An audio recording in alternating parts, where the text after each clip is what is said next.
लड़की वाले आ गए। कामिनी का वजन बचपन से ही थोड़ा ज्यादा था।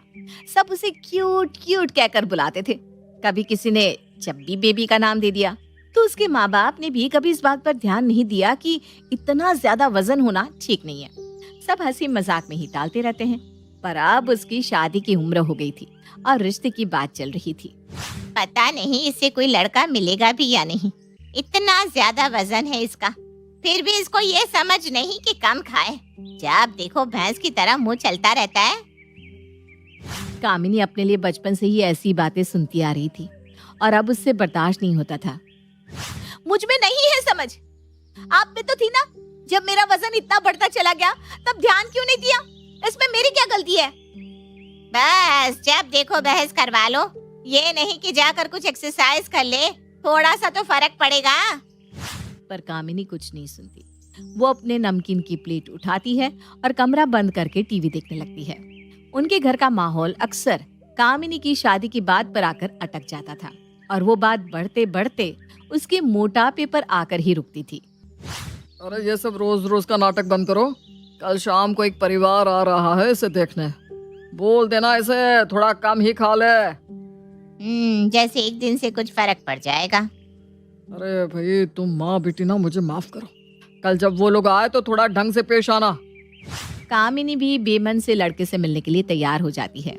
अगले दिन उनके यहाँ एक परिवार आता है। आओ आओ बेटा, आप सभी बैठिए। लड़का और उसके माँ बाप भी मोटे होते हैं। थोड़ी देर में सुमन कामिनी को लेकर आती है। उसे देखते ही लड़के वालों का मुंह बन जाता है। बहन जी, हमारे यहाँ तो कार देने का रिवाज है। जितने भी लड़कों की शादियाँ हुई है सबकी यहाँ से कार आई है। जी कार? अच्छा, ऐसा रिवाज हमारे यहाँ तो नहीं है। आपके यहाँ नहीं होगा, हमारे यहाँ तो है। अब आपकी इतनी मोटी लड़की के लिए रिश्ता लाए हैं, थोड़ा लिहाज तो आपको भी करना पड़ेगा। ये सुनकर कामिनी का खून जल जाता है, पर वो चुप रहती है। उसकी माँ इशारे से उसे नाश्ता परोसने के लिए कहती है। वो सबके हाथ में नाश्ते की प्लेट देती है और खुद भी ले लेती है और खाना चालू कर देती है। सुमन उससे न खाने का इशारा भी करती है, पर वो नहीं मानती। इतनी ही देर में तेज तेज कचर कचर की आवाज आने लगती है। सब कामिनी की तरफ देख रहे होते हैं। वो बिना किसी की परवाह किए नाश्ता ठूसने में लगी हुई थी। बहन जी, ये पहले ही इतनी मोटी है, आप इसे खाने से मना नहीं करते? वो तो हम है जो इसे देखने भी आ गए, वरना तो कोई आता भी नहीं। अरे नहीं नहीं बहन जी, वो ना सुबह से काम कर करके थक गई है, कुछ खा नहीं पाई ना, भूख लग रही होगी। अब आप भी थोड़ा सोचिए। एक तो हम आपकी इतनी मोटी लड़की से शादी के लिए खुद को मना रहे हैं, आप कार तो दे ही सकती हैं। रिश्ते तो बहुत आए हैं हमारे बेटे के लिए, अभी एक दो जगह और भी जाना है। बस आप थोड़ी शर्तें मान जाए तो हम आगे सोचें। कामिनी जो अपने खाने में मस्त थी, खाते खाते एकदम से रुकती है और प्लेट रखकर खड़ी हो जाती है। क्या क्या कहा आपने? क्या मोटी मोटी लगा रखा है तब से? खुद को देखा है? भैंस कहीं की। अपने गेंडे जैसे बेटे को देख पहले, फिर मुझे बोलना। तब से बैठे बैठे सब ठूस रहे हो और मुझे मोटी मोटी बोले जा रहे हो। अरे कामिनी बेटो, ऐसे कैसे बोल रही हो? पापा, आपको मेरा बोलना बुरा लग रहा है। इतनी देर से ये लोग मेरी जो बेइज्जती कर रहे हैं, आप वो नहीं सुन रहे? चलिए आप लोग निकलिए यहाँ से, आए बड़े कार लेने वाले। चलिए चलिए। उनके जाने के बाद कामिनी के माता पिता उस पर बहुत गुस्सा होते हैं। अगर वो थोड़ा चुप रह लेती तो शायद रिश्ता हो जाता। इसका मतलब पापा, बस आपको मुझे घर से धक्का देना है। बात ऐसी नहीं है बेटा, एक उम्र होती है हर चीज की। तुम्हारी शादी की उम्र है, तुम्हें अब शादी कर लेनी चाहिए। तो ठीक है पापा, जिससे होनी होगी तब हो जाएगी। जल्द ही कमलेश कामिनी के लिए एक ठीक ठाक सा लड़का देखता है और उसकी शादी कर देता है। कामिनी भी अब समझौता कर ही लेती है। उसे पता होता है कि उसका मोटापा उसकी एक रुकावट तो है। उसकी ससुराल में पहला दिन। अरे बहू, इतना सारा नाश्ता किसके लिए बना लिया? अपन सब तो 5 ही लोग हैं। मम्मी जी, मुझे ना हैवी खाना अच्छा लगता है। जब तक 5-6 पराठे और उन पर मक्खन लगाकर ना खाऊं ना चाय के साथ, मेरा पेट ही नहीं भरता। उसकी सास रजनी को बात अजीब तो लगती है, पर नई नई शादी वो कुछ नहीं कहती। जरा सी देर बीतती है, फिर वो वापस रसोई में घुस जाती है। अरे बहू, अभी तो 10 ही बजे हैं, अभी तो नाश्ता किया है, तुम वापस रसोई में क्या कर रही हो? माँ जी वो ना भूख लगने लग गई, सोचा फटाफट पाव भाजी बना लेती हूँ। है पाव भाजी सुबह सुबह, वो भी गर्मी के मौसम में? अरे भाभी इतना मत खाया करो, पहले ही इतनी मोटी हो। कामिनी को अपनी ननद की बात बहुत बुरी लगी। वो रसोई में चली गई, पर रात को उसने अपने पति सूरज को सब बताया। हाँ तो सही तो बोला उसने, तुम मोटी तो हो ही ना।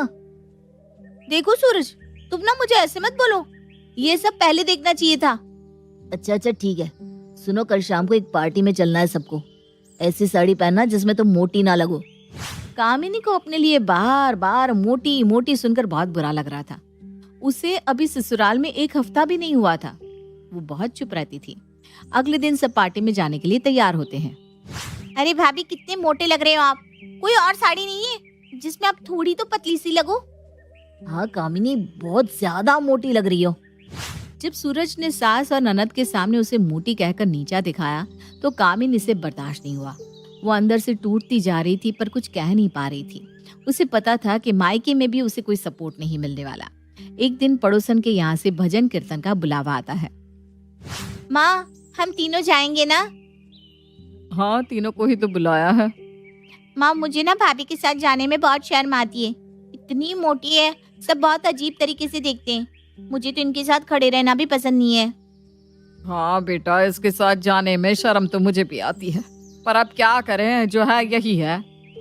थोड़ी देर में तीनों पड़ोसन के यहाँ पहुँचते हैं।